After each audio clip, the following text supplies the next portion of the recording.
The following is a special presentation of Tony Kurre Radio. Want the real story behind the sound bites and headlines? Let's find the facts. Remember, it's not a conspiracy theory if it's the truth. You are not paranoid or confused. You just need to know. And welcome in, one and all. It is time for this week's edition of Everything You Need to Know. And I'm sure that by this time, everybody, well, I'm not going to say everybody, because I think there's an awful lot of people that don't pay any attention to anything going on outside the realm of their own little vacuum universe. But on Sunday afternoon in Palm Beach, Florida, we had the second attempt of a would-be assassin trying to position himself to take a shot at the leading candidate for president right now, the Republican nominee, the former president, Donald J. Trump, playing his own golf course. And I have not played it. It's very exclusive, but it is the Trump International. It used to be the old Palm Beach golf club, very exclusive, right smack dab in the middle of West Palm Beach, near Congress, which is the main drag through there. Anyway, there's about 3 holes on that golf course, the 5th, 6th, and 7th that borders the street. Just on the other side of the fence line, there are thick shrubberies there, but if you kind of work your way up through those trees, like this gentleman, Ryan, and I should not have called him a gentleman, Ryan Roof, this wacko did on Sunday, and he did it starting at 2 a.m. About 1:59, his phone pinged that's where he was. So he was physically located there for the next 13 hours until Donald Trump came through to play the 5th hole and head for the 6th tee box. Trump had just hit a shot on the green and was walking up toward the green when supposedly one of the Secret Service detail saw an odd object sticking through the fence that looked like a gun barrel. They shot a few warning shots up high into the trees, and the guy fled the scene, jumped in his car, tried to get away. This part of the story just kind of amazes me. A woman driving by recognized that he was running full speed, like he was trying to get away from something, jumped in his car, which was on the side of the road, and sped off. But it's amazing to me that this woman had just the instinct to take a picture of the license plate as the car sped away, and transmitted that to authorities, and that led to the arrest of Ryan Roof, who is just kind of a journeyman laborer with addresses in Virginia and Florida. He had a stolen tag on his car. This guy is a 3-time convicted felon. He is a guy that was convicted in 2002 of possessing a weapon of mass destruction. They have not described what exactly that was, but that's a pretty serious charge. In 2010, he was arrested for possession of a legitimate, fully operational machine gun, which is illegal to have in the state of Virginia. I think pretty much illegal to have anywhere in the United States. And a couple of years later, he got into some kind of domestic dispute and was holed up in a upstairs window as the police for 3 hours negotiated him to come out. So this guy has been all over. He's got a rap sheet as long as your left arm, but he's still walking around on the streets. Earlier this year, this character enamored by the whole you got to pardon me, I'm a little scatterbrained today. The whole Ukrainian Soviet war, he actually And this guy's just maybe has $300 or $400 in his account. You don't even know how he's doing this. But he flies to Ukraine, where he's trying to recruit mercenary soldiers to join the effort of the Ukrainians to fight the evil Russians and Vladimir Putin. Now, in the meantime, he's written all kinds of crazy crap on his social media about Donald Trump and how he has ruined everything for Ukraine by being in support of Putin. And if he's elected, he's going to end that war, and all those Ukrainians would have died in vain trying to protect their country. He's going to give away a lot of their territory. I mean, just absolutely freaking out about that whole situation. And he also was very critical of the fact that in the first administration, Trump tore up the climate deal in Paris, tore up the nuclear agreement with Iran, which was an absolute joke, negotiated by John Kerry, maybe the stupidest, most pompous jackasses that's ever served in the United States government. At the time, he was Obama's Secretary of State.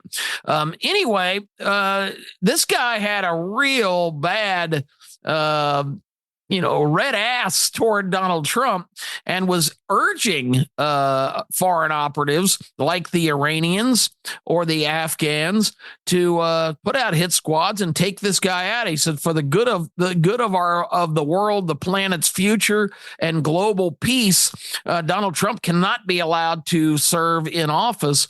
Well, I guess that rallying cry, he didn't raise very many mercenaries, but this guy was still persistent enough to get meetings with top-ranking Ukrainian officials while he was over there. Financed by who? Nobody knows.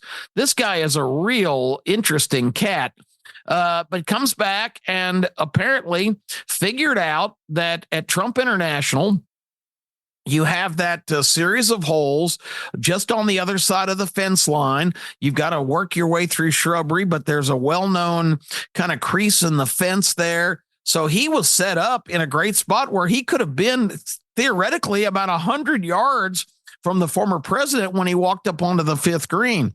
Well, supposedly that Secret Service agent saw the barrel of that weapon and quickly swung into action.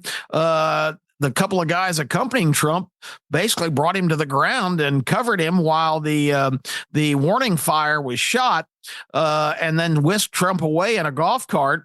Trumpists this morning complained that he's played his course 100 times, and he had never gotten off to a better start. He already had a birdie on his card. He was facing a real makeable birdie putt on the fifth hole, and said, that my round got scrubbed, and so I'm not very happy about that. But it's just kind of some dark humor from him, because this is getting to be epidemic. And earlier this year, my radio partner Terry Quillian and I appeared on a national podcast show on the Salem Broadcast Network, and we talked about the desperation of the other side. They can't let Trump win. If Trump wins, all of the infrastructure that they've been building for a number of years is going to be thoroughly damaged. It's going to really cause a lot of years, really, of investment and building this infrastructure of transition and change. And remember when Barack Obama was elected, his rallying cry was, America, we're going to transition America.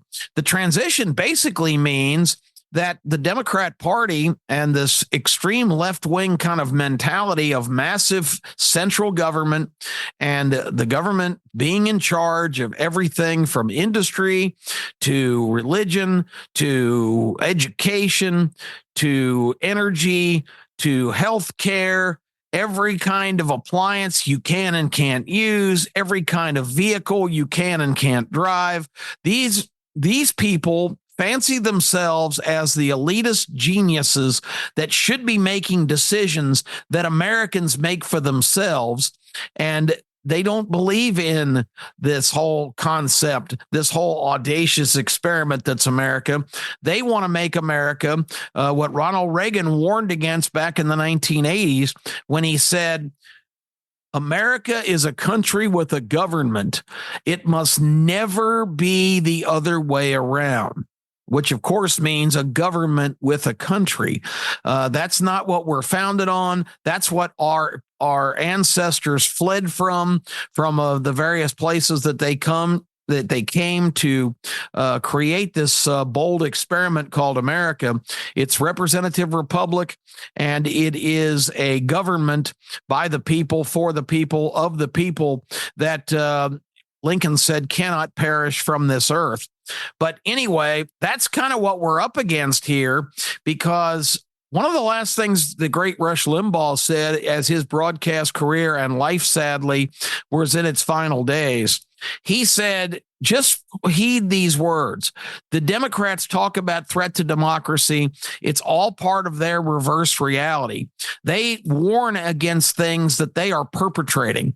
The whole decline of democracy, you need not look any further than how Robert F. Kennedy Jr. was handled this year when he wanted to run for the Democrat nomination for president, and they would not allow him to run against Joe Biden.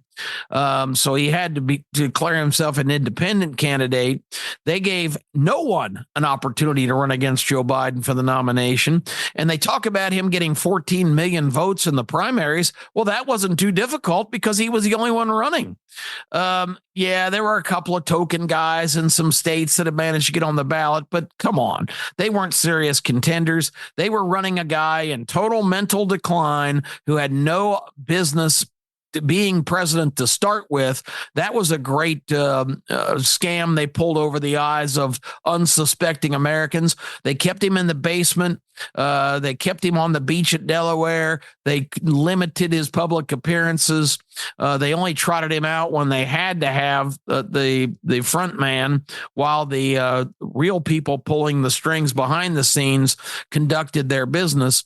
And ask yourself now, since they've they executed a coup to get the sitting president out of office. They told him, you're not running for re-election. We're replacing you.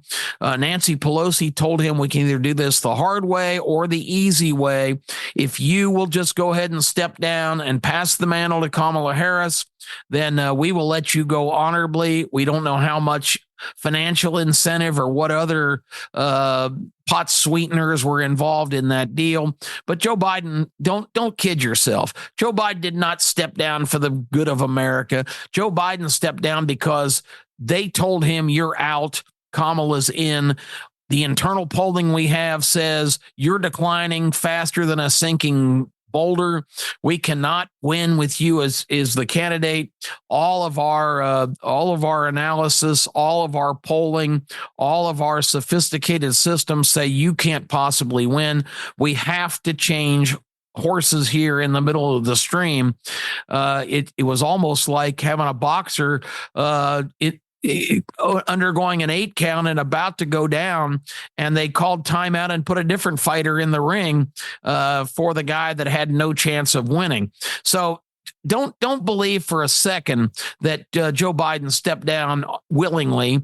Nancy Pelosi threatened him with getting the cabinet together, led by Kamala Harris, and executing the 25th Amendment, which is if the cabinet votes unanimously to oust the president, then that's what takes place.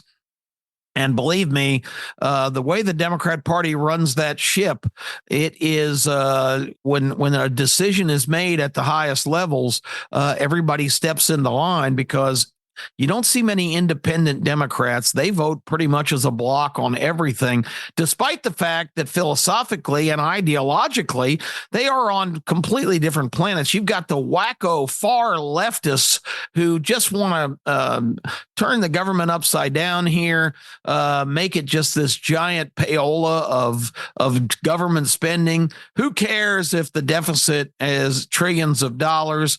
We're going to pass out money and predominantly pass out money to our friends and friendly corporations and associates. They talk about the Republicans giving tax breaks to billionaires. Ask yourself who the main financiers of the Democrat Party are right now. It's guys like the Rockefeller Foundation, ultra left liberals, George Soros, probably the most severe left Marxist oriented person on earth, and his son now who's running the operations. It's J.V. Fitzger, who's the governor of Illinois, extreme left, the heir to the Hyatt hotel fortune, a guy of just ridiculously high means. Zuckerberg and Gates and all of the major technology guys, all of these massive multi-billion corporations, all the pharmaceuticals. To suggest the Republicans are the party of the rich is laughable now, because the Republican Party has transformed into a populist movement of just regular folks, of hardworking, a lot of union people, a lot of folks in manufacturing. Really, if you look at a Trump rally, you don't see Brooks Brothers suits. You see a lot of folks in jeans and work shirts, and that's really the transition that's been made here. So a lot of what they say is they're projecting their own policy on the other side, just to completely keep everybody off balance as to what their real intentions are.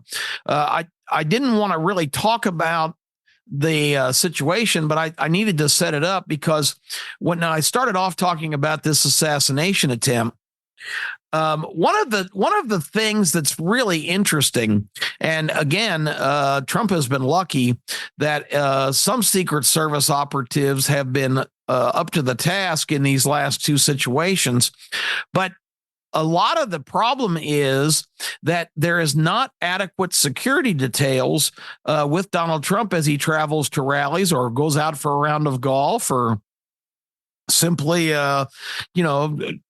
goes out to shake some hands of voters, because the decisions that are being made by the Secret Service now, although this is the statistically leading candidate for president, the former president, but he is really not getting much more of a protection detail, which is authorized by the president himself.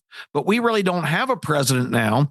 After Joe Biden's been kicked out of office, he spent just a handful of days at the White House in the last month. He's been on vacation of like 4 out of the last 6 weeks. One stretch, 3 weeks, a week on the beach in the Pacific, and then back to his Delaware beach house that he paid $3 million cash for a few years ago on a government worker's salary. Bottom line is, the president right now, the position of president is absentee. Biden is not doing anything official in office. The world's on the brink of war, but they kicked him out. And I'm sure part of the deal was, look, I'm just going to go to the house here and do my thing. And if you guys don't want me, that's fine. So there's just a vacuum. And Trump's detail has, even after the Butler near miss, where he was struck in the ear, missing by just a milliliter of a fatal shot to the side of his head, the detail has not really been increased much. You really need to have, on these kind of assignments, and I've even heard people say, well, if he's in this much danger, maybe he shouldn't be out there playing golf. If that's how you live your life, where you're so risk averse that you coddle in your cocoon in safety, that's just not who this guy is. And the fact of the matter is, he should be able to go out and get some recreation and play golf on a lovely Sunday afternoon, but he's also the most threatened person on the earth. You've got Secret Service details with Barack Obama and George W. Bush and Bill Clinton, and Jimmy Carter's still alive at 99 years old, although he's been in hospice care for almost a year now. I don't think the former president detail for Jimmy Carter and former President George W. Bush or even Bill Clinton, that doesn't need to commensurate with Trump's. Trump is an active candidate. He is probably the most targeted man on earth, and these people will literally do anything to stop his campaign, his candidacy. And I don't think were you surprised when you heard there was another assassination attempt? I wasn't. I was expecting it. I thought it was inevitable, and I think it'll happen some more because they're at the point now where they can't let this happen, and I'll tell you why. Because this government is being built in the image of what the creators, led by Barack Obama back when he won the presidency initially in 2008. Obama came in like a house of fire, and the thing he did very subtly, while kind of acting like a reasonable centrist president, but what Obama's genius in his 8 years in office was completely transforming almost every government department and bureau and agency and putting not the most qualified person of merit or experience or intellect in these positions, these major positions like federal judgeships, state, U.S. attorneys, personnel in the FBI, the CIA, all of these important agencies, even down to things like the Department of Transportation and other areas. They are all, if you look, headed by people that are politically motivated, that are very ideological, that are hard left sort of individuals. And it's not just their presence in these jobs, because they can be replaced if you ever lose an election. But the problem is, once somebody like that gets into these positions, they start to staff from the top down a complete and total lineup of people that are ideologically inclined along with them. So now you've got all these agencies with all these government operatives that right now the laws don't allow you to get rid of, that really kind of stock that whole branch of government. So in essence, a lot of the people making policies and enforcing rules and regulations and rolling out all of these things that affect your life are not people that you've elected. These are people that have been named and given their opportunities by the people appointed to these major bureaus and agencies. And once that becomes embedded, it's almost impossible to root out. But one of the reasons they can't allow Trump to win is because he's got a plan. He's found a legal avenue to kind of turn everything upside down in Washington. He talked about drain the swamp last time as a campaign slogan. This time, he's not actively saying it, but he is running on drain the swamp. He's running on starting to be able to have the opportunity to get rid of access personnel and full departments, abolishing full departments like the Department of Education, clears out all those people, and all their government union protection that says they can't be fired goes away if their agency goes away. And not only that, but you've also got a big initiative. He's already said, and this is reason to vote for Trump alone, in my opinion, because no matter who's in power, you don't want a bunch of partisans in all these departments making decisions. I didn't vote for them. You didn't vote for them. But these are the people that are really running the day-to-day show. And Trump has already reached an agreement with Elon Musk, who I don't think anybody can dispute has to be one of the smartest men in the world. The guy started from modest means and has made billions upon billions of dollars with innovative and brilliant business ideas, gone a lot of different directions, is involved in so many things. Bought Twitter for $45 billion a couple of years ago, which is at least created one platform that doesn't censor people's opinions. But Elon Musk has agreed to sit on a committee that will look at every aspect of the federal government. And this scares the bejesus out of everybody that's gravy training up there, living in gated communities, making $250,000, $300,000 to be some highfalutin agency major lieutenant who's making decisions on behalf of the American people that are not for the good of the American people, but for the good of this movement toward this massive central government.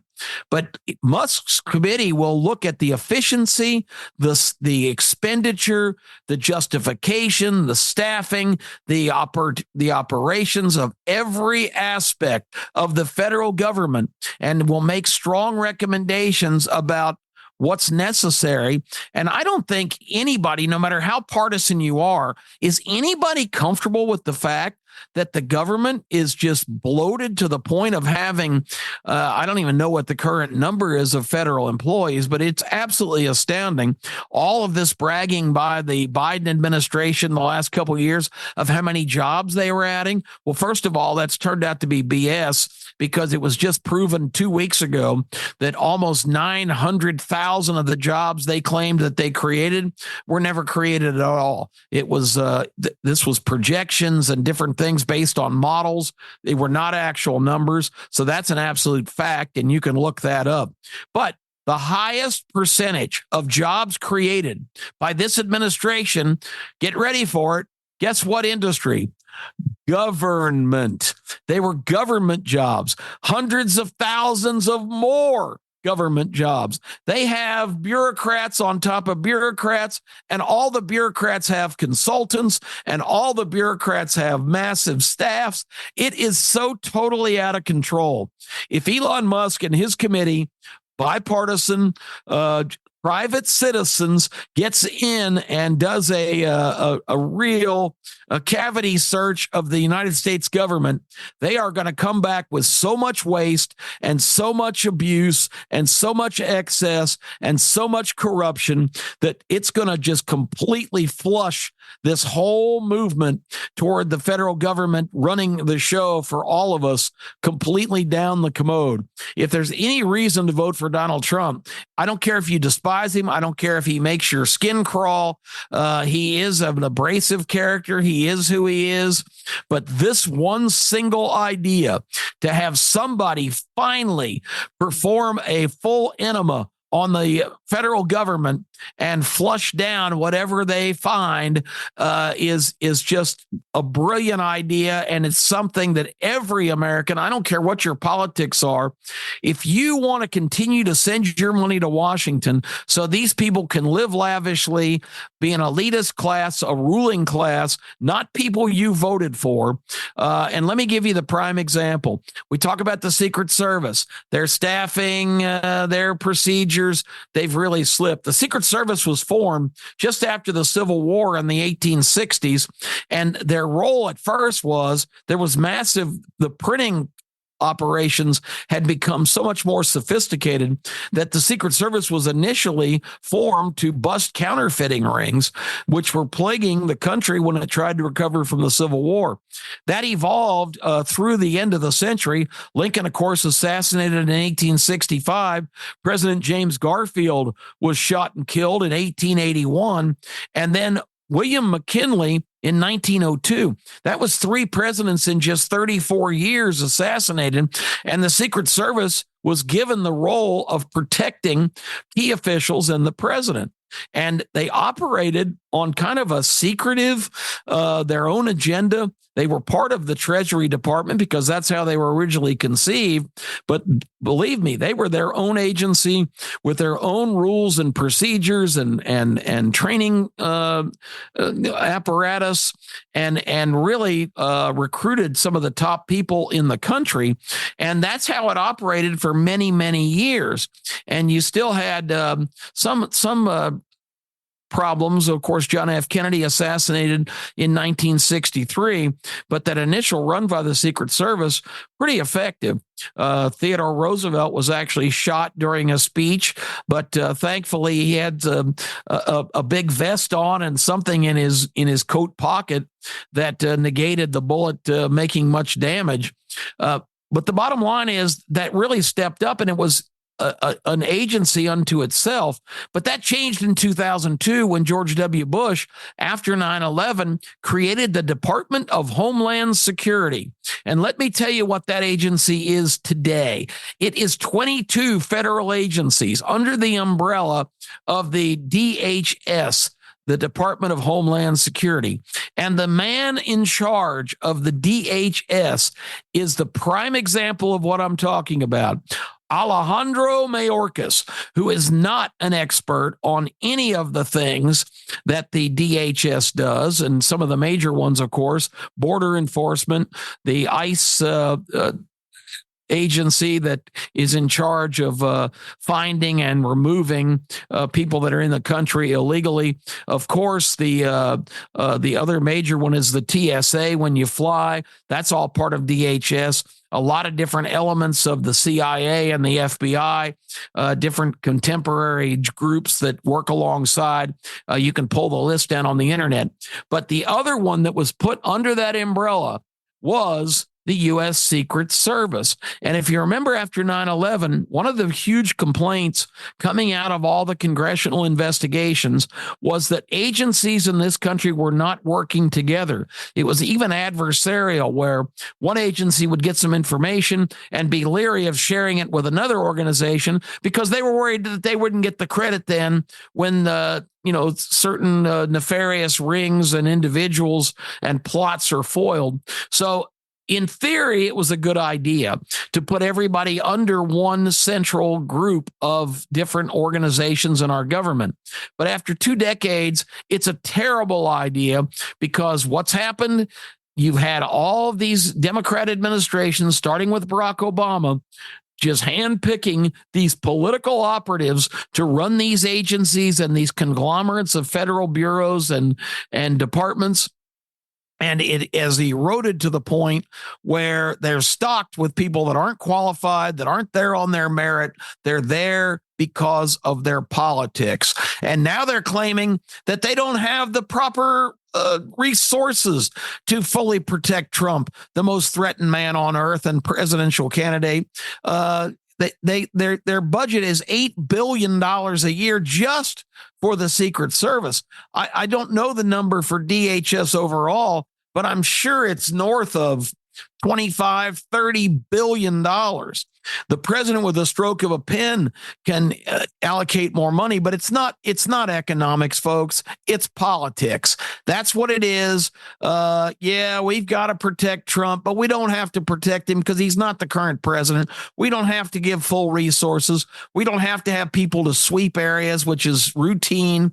If a president's out in the open, and make sure that everything's secure. There's only one really non-secure area of that golf course, and that's where the guy set up. And for nobody to notice him sitting there for 12 hours is abominable. It's ridiculous. And it comes back down again. They're saying, well, we don't have enough resources to commit to protect everybody we need to protect. You don't need a whole squad around Jimmy Carter lying in bed at a hospice. You don't need a whole squad about George W. Bush, who's not under threat. He's been out of office for 20 years. He's not a guy that I think anybody's targeting. Bill Clinton's controversial, but he's on the right side of the fence. So the bottom line is, Trump is the most threatened man on earth. This agency needs to protect him, but it is bogged down in giant, bloated government BS. That's the first problem. And the second problem is they don't really want to protect him because they think, and they're right, he's an existential threat to everything they're trying to do. So food for thought.